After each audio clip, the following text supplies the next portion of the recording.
Hey, what's up, ladies and gentlemen? This is David Benjamin from Healthy Wild Free.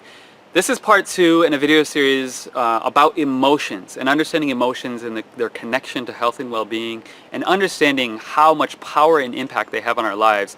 And the reason I'm creating this video series and going in depth into this is because it's such an important intangible aspect of our lives. And if we don't understand the intangible aspects and how they affect our health and well-being and wellness and happiness and love and joy and unity, then we don't benefit from emotions. So in my experience, culturally speaking, when I look at our culture, at least in the United States, but I think also in the world to a larger degree, when I look at our culture, when I look at our music, our films, our social media, so on and so forth, what I see is a negligence and an ignorance to understanding what emotions are, number one, and understanding the purpose of emotions, number two, and understanding that emotions actually work for us, not against us, part 3.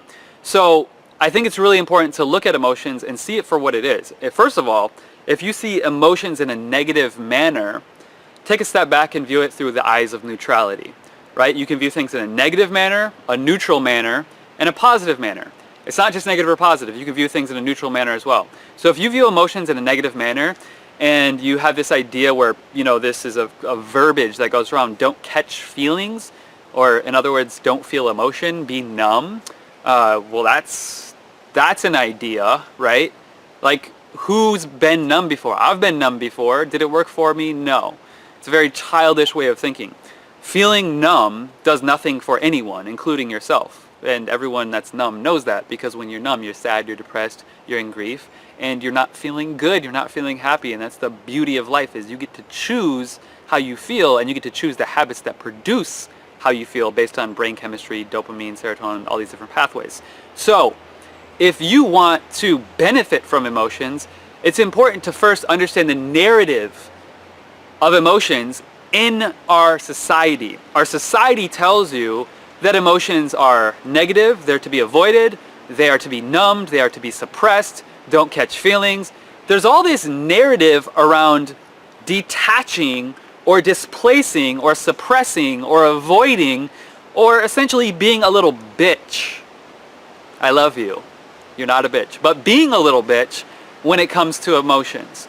And I refuse to neglect a part of my being that I need to, and we all need to address, understand, comprehend, and build wisdom in.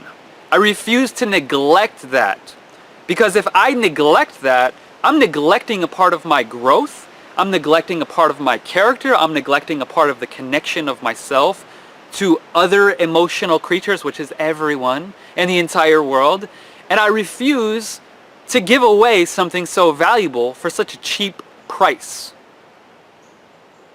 So, emotions have meaning and emotions have purpose. So I want to dive deeper into that, because if you can understand the meanings of your emotion, and you can understand the connection of your emotion to your health and well-being, you can see that, okay, there's a tangible benefit to not only understanding emotions, but allowing your emotions and comprehension of emotions and channeling of emotions, so that you can actually invest in your emotional intelligence and positivity. So in the first video, I defined what emotions are. It's an intellectual, or excuse me, not intellectual, it's an intuitive and instinctual feeling, and it's E-motion. It's energy in motion that's meant to be in motion. So that's what an emotion is. How an emotion benefits you is through emotional intelligence. So what is emotional intelligence? Emotional intelligence is essentially defined as the emotional understanding or the emotional capacity to relate or understand or have empathy with other people, with other humans. So if I don't have emotional intelligence, if I'm emotionally numb, essentially, I don't have emotional intelligence, because if I'm emotionally numb, I don't have the empathy and I don't have the emotional intelligence to connect on an emotional level with another human being. So essentially I'm isolating myself, and I'm like, no, I'm going to be a lone wolf in this one. I'm going to just step out. I'm going to opt out of being emotionally connected to the world and the emotional beauty that this world contains. I'm deciding to avoid it. Whereas if I decide, no, I'd rather be emotionally intelligent, instead of emotionally ignorant, which it is a choice, I am deciding, or you are deciding, to step into the role of emotional understanding and to step into the role of emotional empathy, which takes what? Understanding. Which takes what? Reflection. Which takes what? Looking inward. You have to look inward to understand yourself. You have to look inward to reflect. You have to look inward to understand what you're actually feeling, your emotions. As a woman or man, it really doesn't matter. So emotional intelligence is the benefit, just one benefit of understanding emotions, okay? Because you get to relate and connect. You get to build friendships, you get to build romance, you get to build professional relationships, you get to build those 3 tiers of relationships in your life. And then you get to build relationships with strangers. You get to have fun just going to the grocery store and shopping because you're operating in love and kindness and compassion and empathy and joy, which radiates outward and attracts people into your life in a positive manner. So if you want to relate to humans more and you want to have rich relationships, that's a benefit. If you want to have, friendships, if you want to have romance, if you want to have professional relationships, if you want to get along with strangers, that's a lot of benefits right there. Additionally, emotions affect health in a tangible way. So one example is, we've all heard this phrase before. Someone will talk about someone who drinks and is an alcoholic, and they'll say they're an angry drunk. Think about this. An angry drunk. Anger and drunk. What organ in the body does alcohol affect in a negative manner if too much alcohol is used for a prolonged period of time? Most people know, if you're into health and wellness, the liver. So drinking alcohol and drinking a lot and then having anger, they say angry drunk. Anger and the liver are tied together. So if someone has a lot of anger, it's going to negatively affect their liver. And their liver has over 500 biological functions in the human body. Everything from metabolizing, metabolic processes, metabolizing fat, proteins, producing hormones, enzyme production, you name it, filtering and purifying the body, the blood effect, there's so many functions that the liver has. So anger, which is affects the liver, which suppresses the liver negatively, which essentially weighs on the liver, affects your liver in a negative way. So that anger that you carry along with you is just a weight that is literally suppressing your liver and affecting your biological function as well.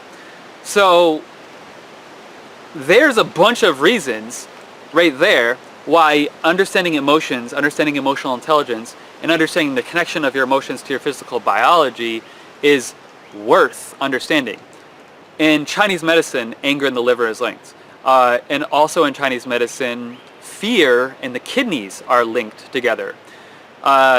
Worry is linked with the spleen. The spleen is affected by worry. Grief, if you have a lot of grief and you're just always in a state of grief. Or if you're in a period of grief for a period of time in your life, if someone passes away or something like that, that affects the lungs. So emotions affect our body in a physical way.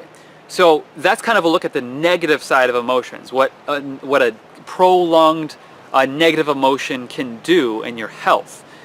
So it's not that you want to avoid those feelings or emotions, it's that you want to understand them and gain the wisdom and the lesson from those so that you can move through that process with grace and ease, taking it easy on yourself, giving your body and your mind and your psyche and your emotional body and everything within you grace and ease to process those things so that you can learn from those experiences. You can draw wisdom and knowledge and experience and empathy from those experiences and come out from those experiences in an even-keeled manner where you're more neutral and you're not relying in the negative, and you begin to move more into the positive, and you begin to be more balanced and harmonious. It's okay to see the negative. It's okay to feel the negative.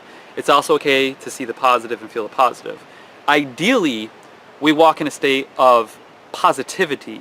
Ideally, we walk in a state of joy and love and bliss, because these things elevate the heart and they elevate the body and they elevate our liver and all these things that negative emotions would suppress. Positivity, joy, feelings of unity, peace, harmony, all of these things elevate us and lift us up and give us a huge gift and a blessing. So there's actually a chart, and I'll link it up below. If you visit healthywildfree.com, I'll link up this exact link. There's a chart, and it shows specific emotions and the temperature of the body. It's very fascinating research that essentially just shows you where in the human body heat and energy flows, and what it's directly really connected to is health and vitality, or sickness and illness. So what I mean by that is sadness, grief, anger, contempt, things like this are reflected in the body in a negative way, and the body turns blue and it becomes colder. So when the body's colder, when the body is cool, the blood flow is diminished and circulation is not as strong. Your qi energy, which is from Chinese medicine, or your vitality, the flow of your blood, the charge that you have, the energy that you have, comes from heat.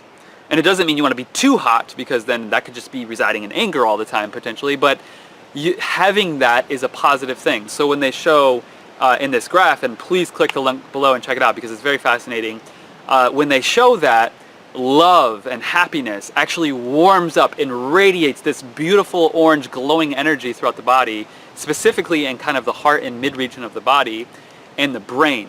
And what I find really fascinating is the #1 cause of death in the United States is heart disease, okay? Heart disease.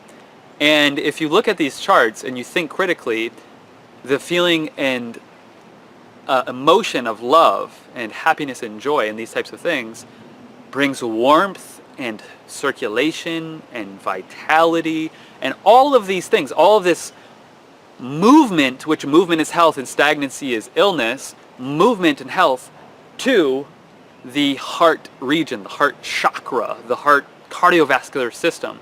So check out that chart below and understand that a little bit more deeply. In the next video, I'm going to be discussing what all emotions are summed up as, and the importance of understanding the umbrella of emotions and where they kind of aggregate, and understanding that just the big picture understanding of where those emotions go, what they're sort of classified as, and to understand like whether you're operating in essentially fear or love, which was what I'll discuss in the next video. So if you enjoyed this video, if you got something from it, please like it below, subscribe to have the bell for notifications, leave your comments, any questions that you have, more than happy. And I really actually want to hear questions and dialogue. This is a very important topic, and if you're personal, or even if you want to keep it casual, or you want to tell a story or whatever it is, leave those questions below. I'm more than happy to share what I have learned over the years in an effort to help you better understand this, or to learn from you. I want to learn from you as well. So leave your comments below. Check out the link below to see that chart. It's very fascinating. And I'll see you in the third video in this series discussing how all emotions are grouped into fear and love, and how we can understand those a little bit more clearly. Thanks a lot for your time. Have an amazing day. This is David Benjamin from Healthy Wild Free. Cheers.